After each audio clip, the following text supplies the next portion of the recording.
हम सबके मन में कभी न कभी ये सवाल जरूर आता होगा कि दुनिया में इतने सारे दुख और परेशानियां हैं, तो ये सब कलयुग के कारण हैं, और अगर हाँ तो फिर कलयुग का अंत कब होगा। आजकल दुनिया में पाप बढ़ते जा रहे हैं। इन दिनों कई ऐसी घटनाएं भी सुनने को मिलती हैं जिससे मानवता शर्मसार होती है। कुछ लोग ऐसे भी हैं जो कई परेशानियों से घिरे हुए हैं। ऐसे में लोग हर पल इसी इंतजार में रहते हैं कि उनका दुख दूर करने के लिए भगवान फिर से धरती पर अवतार लेंगे, जिसके बाद कलयुग खत्म हो जाएगा। अगर कलयुग की बात करें तो विष्णु पुराण में इससे जुड़े कई रहस्य बताए गए हैं। ऐसे में आइए जानते हैं कलयुग का अंत कब और कैसे होगा। कलयुग क्या है? विष्णु पुराण, श्री भागवत पुराण, भविष्य पुराण आदि पुराणों में कलयुग के बारे में काफी विस्तार से बताया गया है। अगर कलयुग का अर्थ जाने तो इसका मतलब होता है काला युग, यानी कि एक परछाई। ये वो समय है जब झूठ और पाप, कलह कलेश सबसे ज्यादा होंगे। सच भी झूठ जैसा प्रतीत होगा। लोग एक दूसरे से बिना कारण नफरत करेंगे। बता दें कि कलयुग द्वापर युग के बाद शुरू हुआ था। पुराणों में इसे अधर्म और पाप का युग बताया गया है। महाभारत के बाद कई ऐसी घटनाएं हुई जिसके बाद कलयुग का आगमन बढ़ता गया।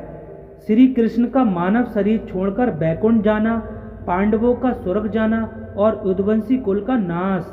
इन घटनाओं के बाद 3102 ईसा पूर्व कलयुग की शुरुआत हुई थी।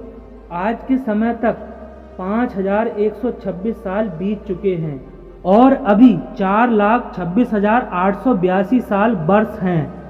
इसका मतलब अभी तो बस इसकी शुरुआत हुई है। ऐसे में कलयुग का अंत अभी कई हजारों साल दूर है। कलयुग के अंत में क्या होगा? पुराणों में बताया गया है कि जब कलयुग अपनी चरम सीमा पर होगा तब धरती पर जीवन बहुत मुश्किल हो जाएगा। इंसान की औसत उम्र केवल 20 साल रह जाएगी। छोटी छोटी बीमारियों से लोग मरने लगेंगे। 5 साल की बच्चियां मां बनने लगेंगी। धरती पर अन्न की कमी हो जाएगी, नदियां सूख जाएंगी और मौसम बहुत खराब हो जाएगा। कभी भयंकर गर्मी होगी तो कभी बहुत ठंड। गाय दूध देना बंद कर देंगी। लोग बकरियों और भेड़ों के मांस पर निर्भर हो जाएंगे। क्या आप जानते हैं कि कल की अवतार कब और कैसे आएगा? क्या कलयुग के अंत में नए सतयुग की शुरुआत होगी?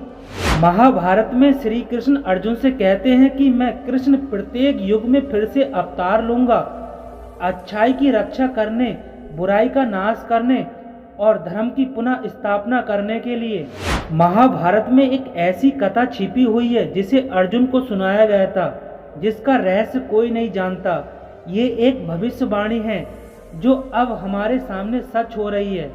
आज हम ऐसे युग में जी रहे हैं जहां मर्यादा और धर्म की शक्ति कम होती जा रही है और अन्याय, हिंसा और दुखों का प्रभाव पृथ्वी पर बढ़ता जा रहा है। लेकिन जल्द ही एक ऐसा समय आएगा जब धरती भीतर से फटने लगेगी, आकाश से वर्षा होगी और मानव अपना दानवी रूप दिखाएगा। तब एक दिव्य योद्धा प्रकट होगा जो अग्नि में तलवार के साथ एक सफेद घोड़े पर सवार होगा। उसका उद्देश्य इस अंधकार को समाप्त करना और इस संसार का अंत करना होगा। ये कथा भगवान विष्णु के 10वें और अंतिम अवतार की है। ये कथा कल की अवतार की है। कली युग जो समय चक्र के 4 युगों में अंतिम युग है, घोर अंधकार और विनाश से भरा हुआ है। एक समय जब सत्य की आवाज को छल से दबा दिया जाता है और पाप इतना बढ़ जाता है कि अच्छाई का कोई नामो निशान नहीं रहता। क्रूरता, लोभ और हिंसा ने व्यक्ति को भीतर से अंधकार में और खोखला बना दिया है। सतयुग, त्रेता युग और द्वापर युग के बाद आज हम इस कलयुग में जी रहे हैं। शास्त्रों के अनुसार कलयुग की आयु 4,32,000 वर्ष की है, जिसमें से 5,000 वर्षों से अधिक का समय बीत चुका है। माना जाता है कि कलयुग के पहले 10,000 वर्ष स्वर्णिम काल है, जहां अच्छाई और आशा की किरण अब भी शेष है, जहां देवताओं की पूजा होती है और अधर्म का पालन किया जाता है। लेकिन 10,000 वर्षों के बाद एक ऐसा समय आएगा जब मानवता का क्रूर चेहरा सामने आएगा। एक ऐसा समाज बनेगा जहां कोई दया और एकता नहीं बचेगी, जहां पाप की आवाज़ सुनाई देगी और अच्छाई का नाश हो जाएगा। मनुष्य इतना भ्रष्ट हो जाएगा कि वह किसी पर विश्वास नहीं करेगा, वह अपने ही लोगों को धोखा देता रहेगा। हिंसा और लोभ सब कुछ समाप्त कर देंगे। इसके बाद पूरा संसार विनाश के कगार पर होगा। लोगों के पास खाने के लिए अन्न नहीं होगा, सभी नदियां सूख जाएंगी, आकाश में अंधकार छा जाएगा, धरती सूखकर अंदर से फट जाएगी, क्योंकि एक खतरनाक और शक्तिशाली दानव जिसका नाम कली है, जो क्रूरता और हिंसा और लोभ का प्रतीक है, अपने चरम पर होगा। कल्कि का अर्थ संस्कृत शब्द कलक से लिया गया है, जिसका अर्थ है जो इस पृथ्वी से सारी गंदगी को साफ करेगा। कल्कि का एक और अर्थ है समय का अंत, यानी जो समय के अंत तक जीवित रहेगा। इसके अलावा परशुराम उन्हें अपनी शरण में लेंगे और उन्हें 64 विद्याओं का ज्ञान देंगे। जैसे सभी वेद पुराण और शास्त्र, इसी प्रकार से ये सभी चिरंजीवी कल्कि के अवतार को उनके उद्देश्य को पूरा करने में मदद करेंगे और इस प्रकार कली के अंत की तैयारी करेंगे। भागवत पुराण में लिखा है कि कल्कि इतने शक्तिशाली होंगे कि वह लाखों की संख्या में बुराई को आसानी से मार सकेंगे। वह एक क्षण में एक दुष्ट के पूरे राज्य को नष्ट कर सकेंगे। कल्कि पुराण में कहा गया है कि कलयुग के अंत से कुछ वर्षों पहले वैशाख की पूर्णिमा के 12 दिन बाद कल्कि का जन्म होगा। कल्कि का जन्म उत्तर प्रदेश के एक गांव संबल में होगा, जहां एक ब्राह्मण विष्णु यश उनके पिता होंगे और सुमति उनकी माता होंगी। उनके 4 भाई भी होंगे जो उन्हें उनके मिशन को पूरा करने में मदद करेंगे। उनका मिशन कली का नाश करना, अधर्म का विनाश करना और धर्म की स्थापना करना होगा। कल्कि मानव रूप में आएंगे, लेकिन वह एक योद्धा का रूप धारण करेंगे। माना जाता है कि 7 चिरंजीवी कल्कि के अवतार की मदद करने के लिए आएंगे, जो सदियों से अपने कार्यों को पूरा करने और कल्कि के अवतार से मिलने की प्रतीक्षा कर रहे हैं। हनुमान, विभीषण और गुरु कृपाचार्य, वेद व्यास, अश्वत्थामा उनके जन्म के समय उनसे मिलने आएंगे और उनका नामकरण करेंगे। कलयुग के राक्षस कौन थे? कली का रंग अंधकार से भरा हुआ है, उसकी खुरची हुई त्वचा, मुंह से बाहर आती बड़े दांत, लोभ से भरी हुई लाल जीभ, आग जैसी आंखें और उसके शरीर से एक भयंकर दुर्गंध आती है। कली ऐसा दानव है जिसे देखकर मानव के मन में बह जाता है। कली की रचना अन्याय, क्रोध और लोभ से की गई है। कली का डर मृत्यु और यातना पर विजय पा सकता है, लेकिन कली सिर्फ एक दानव नहीं है, वह कलयुग का प्रतीक है। कली युग का नाम कली पर रखा गया है। लोभ, ईर्ष्या और हिंसा ये हथियार वह हैं जो लोगों पर नियंत्रण करने के लिए इस्तेमाल करता है और उन्हें अपना अनुयायी बना लेता है। माना जाता है कि भविष्य में कली इतना शक्तिशाली हो जाएगा कि लोग देवताओं को छोड़कर कली की पूजा करने लगेंगे। कली के कहने पर लोग हर तरह के पाप करने के लिए तैयार हो जाएंगे। इसका प्रभाव उनके शरीर पर होगा। मानव का चेहरा धीरे धीरे एक नरभक्षी दानव जैसा हो जाएगा। वे हिंसक हो जाएंगे और किसी को मारकर उनका मांस खा लेंगे।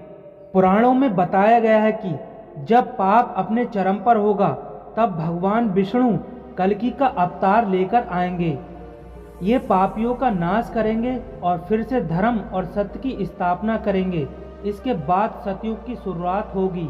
ऐसा माना जा रहा है कि कलयुग के अंत सबसे पहले गंगा, तुलसी और सरस्वती पृथ्वी से लुप्त होने लगेंगी। जमीन से अन्न उपजना बंद हो जाएगा, साथ ही पेड़ों पर फल नहीं लगेंगे और गाय दूध देना बंद कर देंगी।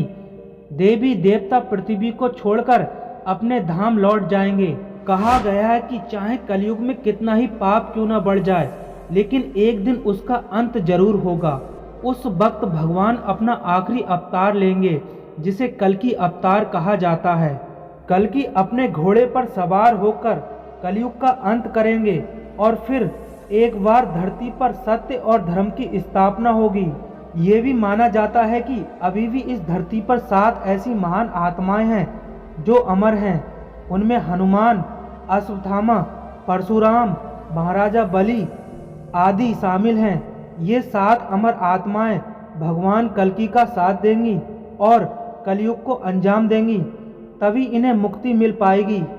भगवान विष्णु ने राम अवतार में माता वैष्णो के साथ वादा किया था कि जब वे धरती पर कल्कि रूप में आएंगे तब उनके साथ विवाह करेंगे। ऐसी मान्यता है कि माँ वैष्णो आज भी त्रिकुट पर्वत पर इनका इंतजार कर रही हैं और कल्कि अवतार में भगवान उनके साथ विवाह करेंगे और अपने वादे को निभाएंगे। कली का प्रभाव इतना गहरा होगा कि हर तरफ विनाश का माहौल हो जाएगा। हर जगह चोरी, झगड़े और रक्तपात होगा। संसार पूरी तरह विनाश की स्थिति में होगा। जब ऐसा होगा तब विष्णु अपने 10वें अवतार के रूप में अवतरित होंगे और कल्कि के रूप में जन्म लेंगे। वह देवदत्त नामक सफ़ेद घोड़े पर सवार होंगे और सूर्य के समान चमकेंगे। उनके पास एक शक्तिशाली तलवार होगी और उनके शरीर से प्रकाश निकल रहा होगा। उनकी गहरी आंखें किसी के भी दिल की सच्चाई को देख लेंगी। उनका चेहरा उनके संकल्प का गवाह होगा और उनका शरीर एक महान योद्धा की तरह होगा जो उनकी शक्ति और साहस का प्रतीक होगा। जब युद्ध का समय आएगा उस दिन गर्जना होगी, पूरी तरह धरती पर सन्नाटा छा जाएगा और ऐसा लगेगा कि जैसे सब कुछ रुक गया है। भगवान कल्कि अपनी दिव्य सफेद घोड़े पर तेज तलवार के साथ कली के नगर में प्रवेश करेंगे ताकि अन्याय का अंत किया जा सके। ऐसे ही वह युद्ध क्षेत्र में कदम रखेंगे, उनके भीतर से एक तेज प्रकाश निकलने लगेगा और उनका दिव्य रूप चमक उठेगा। दूसरी ओर कली अपनी पूरी शक्ति के साथ अपने भयंकर दानवी रूप में खड़ा होगा और फिर एक महान युद्ध शुरू होगा। कली भी अपनी सभी शक्तियों और अपनी सभी दूतों के साथ कल्कि पर आक्रमण करेगा। ये युद्ध इतना भीषण होगा कि धरती कांप उठेगी। सभी देवी देवता इस युद्ध को देखने के लिए उपस्थित होंगे। हर तरफ हाथियों की गर्जना, तीरों की आवाज गूंजेगी। युद्ध भूमि पूरी तरह खून से भर जाएगी। अंत में कली कमजोर हो जाएगा। उसके शरीर पर कई घाव होंगे जिनसे दुर्गंध आने लगेगी। उसके चेहरे पर एक गहरा और लंबा घाव होगा जिसमें से खून बह रहा होगा। इसके बाद कली का पूरा नगर कल्कि की तलवार की आग से जलकर राख हो जाएगा। उसमें कली भी जलकर नष्ट हो जाएगा। अंततः बुराई का अंत और अन्याय का नाश होगा। जैसे ही कली की मृत्यु होगी, कलयुग का चक्र पूरा हो जाएगा और एक नए युग का प्रारंभ होगा। कल्कि के अवतार से एक नया सतयुग स्थापित होगा। ऐसा माना जाता है कि जयपुर के कल्कि मंदिर में देवदत्त की प्रतिमा धीरे धीरे जीवंत हो रही है। जब मंदिर बनाया जा रहा था तो प्रतिमा के बाएं पैर पर एक घाव बना हुआ था। कोई नहीं जानता कि वह निशान कब और कैसे बना, लेकिन तमाम कोशिशों के बावजूद घाव ठीक नहीं हो पाया। इस कारण उसे वैसा ही छोड़ दिया गया है। चौंकाने वाली बात यह है कि समय के साथ साथ वह घाव अपने आप ठीक हो रहा है। माना जाता है कि देवदत्त धीरे धीरे जीवंत हो रहा है और कल्कि का इंतजार कर रहा है। जिस दिन वह घाव पूरी तरह से ठीक हो जाएगा और वह दिन वह होगा जब कल्कि का अवतार जन्म लेगा।